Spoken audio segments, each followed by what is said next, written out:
Atëherë e zuri prej dore dhe e shpuri në një dhomë fort të madhe, të papshirë dhe plot pluhur. Kur po e shikonte atë i krishteri, zgjidhësi thirrë një njeri që ta fshinte. Po kur zuri ai ta fshinte, kaq pluhur u ngrit sa përpakës i krishterit të shumë byt.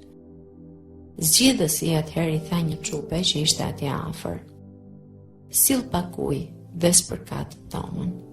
Pastaj si u spërkat, u fshi dhe u pastrua shumë mirë, pa rënduar ata që ishin atje.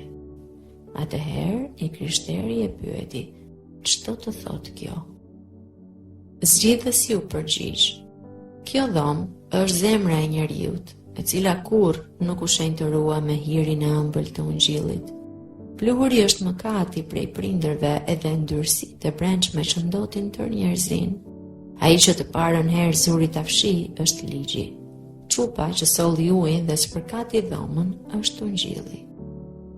Njeriu i parë, porsa zuri të punoi, nuk mundi ta pastrojë dhomën me fshesë dhe ngriti veç se pluhur, aq sa ti dhe shumë byte.